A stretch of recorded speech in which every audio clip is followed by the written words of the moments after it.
Ассалаумағалейкум, қалайсыздар, қалай жағдайларыңыз жақсы ма? Ауыл аймақ ботақайлық жақсы ма? Мынандай ақпараттар шығып жатыр. Қазақстан мен Ресейдің арасында, Қазақстан жақ Ресей мен Қазақстан шекарасының арасында, енді бұл бейресми ақпарат. Шетелде жүрген қазақтың блогерлері айтып жатыр. Ресейдің телеграмдарынан айтып жатыр дейді. Қазақстан мен Ресейдің ортасындағы шекарада бұл бейресми, кәдімгідей соғыстан қорғанатын кезінде қателеспесем Польша істеді, украиндар да істеді, мынандай бункерлер істеп жатыр дейді, соғыс болып қалса деген жағдайда. Енді ол дайындалған дұрыс, енді не болса да ше, қанша ойбай біз тамырымыз, біз экономикалық, қалай айтсам екен, серіктеспіз дегенмен бәрібір қамдану керек. Дұрыс деп ойлаймын. Бүкіл Қазақстанның Ресеймен шекаралас жерінің барлығын вообще қақпан құрып қою керек қой, әңгіменің ашығы. Одан кейін Путин, бізде жаңа зымыран бар, буревестник деген зымыран бар. Ол әлемде теңдесі жоқ. Ол ядролық оқтұмсықты алып ұшады, 14.000 шақырымға барып көздеген жерімізге дөп түседі деп енді мәлімдеме жасады. Бірақ сіздерге бірден айтып кетейін, осы соғыс басталмай жатып, қателеспесем, Ескендір деген бір зымыраны болған еді. Ол енді күннен жылдам, оны енді анау мынау әуе шабуылына қарсы зымырандар қағып түсіре алмайды деп бір мақтанған еді. Оны бірақ Американың 1950-60 жылғы патриоттар атып түсірді. Енді сол мынау буревестник деген зымыранды енді Путин мәлімдеп шықты ғой, ойбай бізбен ойнамаңдар деген сияқты. Трамп та айтыпты, сендерде бар болса бар шығар, бізде де бар, біздің суасты сүңгуір кемелеріміз сендерге жақын тұр, 8.000 шақырымда тұр деп айтқан ау, қателеспесем. Бірақ кім айтыпты, кім айтады, Трамп айтты, бізде анау бар, бізде мынау бар деп сендерге көрсетпей ақ қояйық, бізде бірақ сендерден жақсысы бар. Біз Ресеймен әңгіменің ашығы ойнап отырған жоқпыз. Егер ойнайтын болсақ, ойынның көкөзін көрсетеміз. Ресейді жоқ қылуға біздің тілмен айтқанда қауқарымыз әшейін жетеді депті. Және мынау кімнің өкілі, Путиннің Вашингтонға барған өкілі айтыпты, біз енді Америкаға барып, аты кім еді, фамилиясы Дмитриев айтыпты. Оны бір ақпараттары Ресей Путинмен жақсы араласатын ағайындар деп қояды.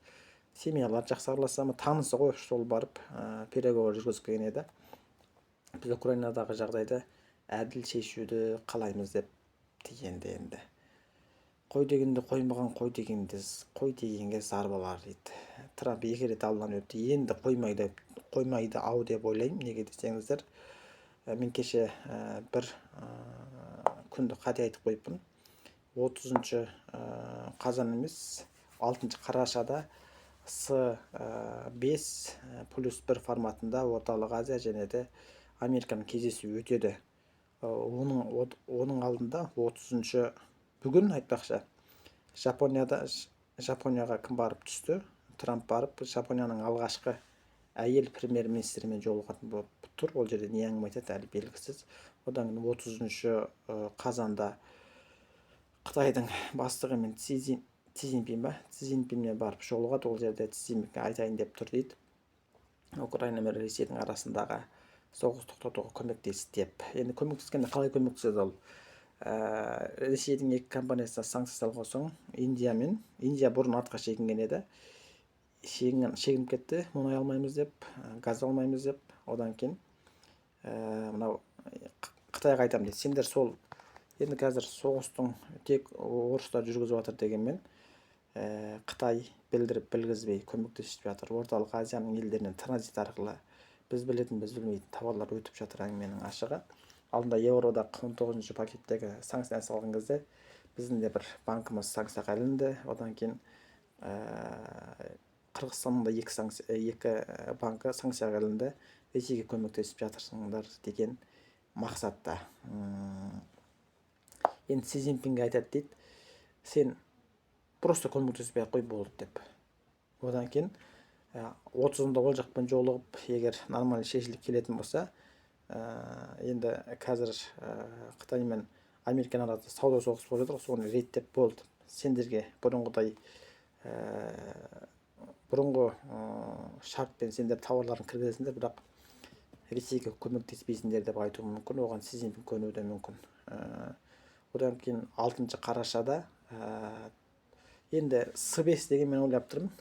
Қазақстан, Өзбекстан, Қырғызстан, Түркменстан, Тәжікстан, стандар барады деп ойлаймын. Орталық Азиядан, мүмкін Әзербайжан барады, мүмкін бармайды. Трамп олардың барлығын айтайын деп тұр деп ойлаймын. Болды, енді Ресейден артқа кетіңдер деп.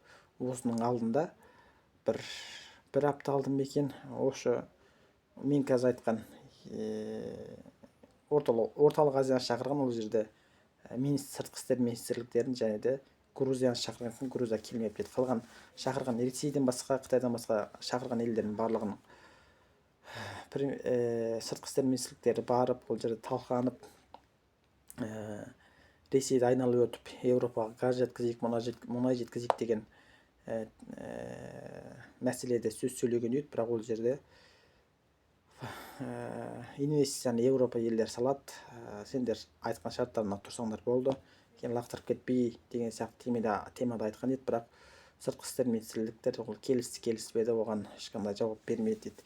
Енді осы президенттер барған кезде, егер Трамп айтса, мысалға Трамп, болды, Ресейді қойыңдар, біз сендерге қаржыны саламыз, енді тең дәрежеде, енді демократиялық елде барлығы ашық қой. Енді мысалға ана компаниямен 10 теңгеге келістім, мына компаниямен 20 теңгеге келістім деген сияқты ақпаратты барлығы ашық ақпаратқа шығады ғой. Сөйтіп келіссе, мысалға біздің Қазақстанмен келіссе, мысалға сендердің қазба байлықтарыңды болды Каспий арқылы Әзербайжан ары қарай Армения, Түркия, Муркиямен айландырып Еуропаға тасимыз.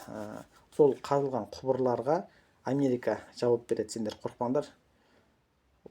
қорықпаңдар деп айтса деймін да. Же болмаса Америкаға, жоқ, орталық Азияға Американың 1-2 базасы келіп тұрады. Сендер қалай қарасыңдар деп бір ұсыныс білдірсе. Қалай ойлайсыздар? Сіздер келісер медіңіздер? Мысалға, сіздер президент болып қалсаңыздар, Трамп сөйтіп айтып тұрса, әлемдегі мықты мемлекеттің президенті, енді Американың базасы тұрған жерге мен енді бір ел шауыпты деп мен естімеппін. Мүмкін қателікпен шауып қоймаса, былай